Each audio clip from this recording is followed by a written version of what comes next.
In a previous video, I talked about romantic but sad Game of Thrones A Song of Ice and Fire lines. This video, and continuing my 14 videos of love where I'm releasing love or romance related videos celebrating Valentine's Day and just February in general because it's such a wonderful month that has caused me to shovel my goddamn sidewalk every single morning. I want to list 5 of my favorite sibling relationships and quotes that go along with it that show just how much they cared for each other in a non-romantic way, so I'm not including these fuckers.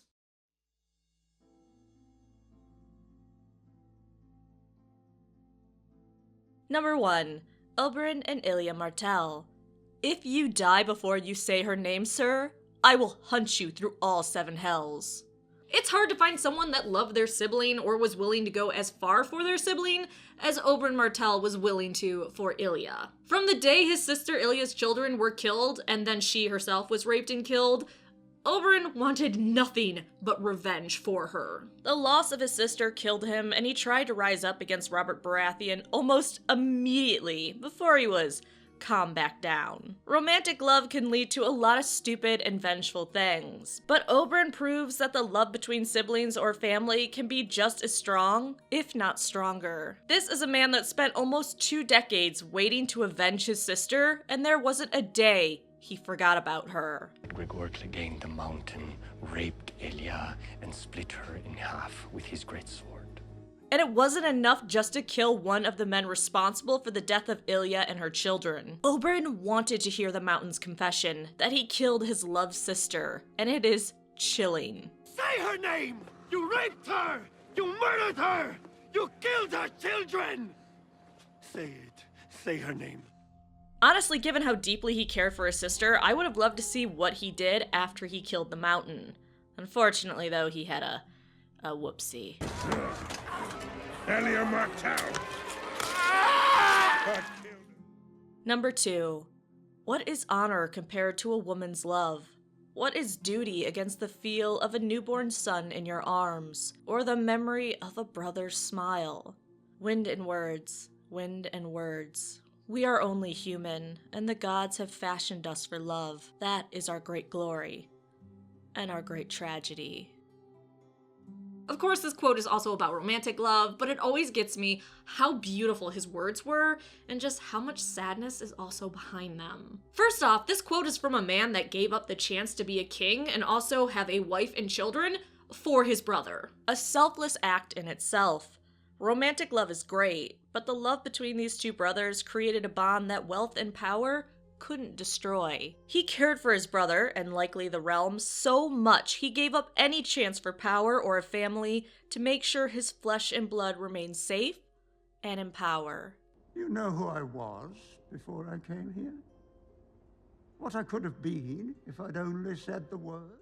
Just read the line, the memory of a brother's smile. And try not to tear up if you know AEMON's history. Which, by the way, I do have a history video about him. We know AEMON never stopped loving his brother. Egg. I dreamed that I was old.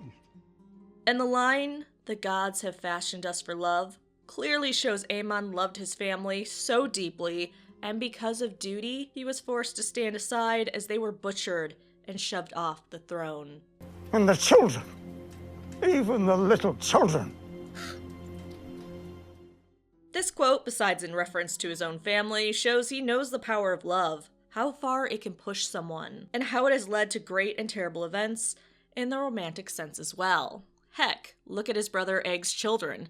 They all defied Egg to marry who they wanted. But it's hard not to feel a twinge of sadness for AEMON as he describes the glory of love and also its pitfalls. Because of the sacrifices AEMON was willing to make to keep his brother securely on the throne, and also just his love for Egg, this will always be one of my favorite sibling relationships. Number 3. Promise me, Ned. Promise me. Warning, though George hasn't confirmed that John is Lyanna and Rhaegar's child in the books, this is only a show thing so far, I'm going to treat it like he has, whether you agree or disagree with that. So we all know Ned, an obnoxiously loyal man that was always thinking about honor. Heck, others are very clear how much of a stick in the mud Ned could be and how much his precious honor meant to him. Must have been a rare wench to make Lord Eddard Stark forget his honor. But for his sister, he dishonored himself and lied, and that stayed with him his entire life. He had nightmares about his choices, but still kept his promise to his sister. The fact he would go so far to not only protect his sister, but her son, makes their relationship amazing to me. Yeah, you could say Ned openly defied a king for his sister, went to war for his sister, killed lots of people for his sister, but you could also then argue that he had to do those things because it was that, or die when the Mad King ordered Jon Arryn to hand him over. But you can't make that excuse with him promising Lyanna to keep Jon safe. That was pure sibling love, and about as beautiful of an act between siblings I can think of in this series. Despite the blemish his sister and Jon created on his honor, Ned doesn't take it out on Jon and doesn't treat him as anything less than his son. And you are a Stark. You might not have my name, but you have my blood. Number 4. Tywin seems a hard man to you, but he's no harder than he's had to be. Our father was gentle, but so weak his bannermen mocked him in their cups. Some saw fit to defy him openly. Other lords borrowed his gold and never troubled to repay it. At court they japed of toothless lions. Even his own mistress stole from him. A woman scarcely one step above a whore, and she helped herself to my mother's jewels. It fell to Tywin to restore House Lannister to its proper place, just as it fell to him to rule this realm. When he was no more than 20, he bore that heavy burden for 20 years, and all it earned him was the Mad King's envy. Instead of the honor he deserved, he was made to suffer slights beyond count. Yet he gave the Seven Kingdoms peace, plenty, and justice. He is just a man. To which Tyrion said, "You love him." And Kevin replied, "He is my brother." Kind of a long one.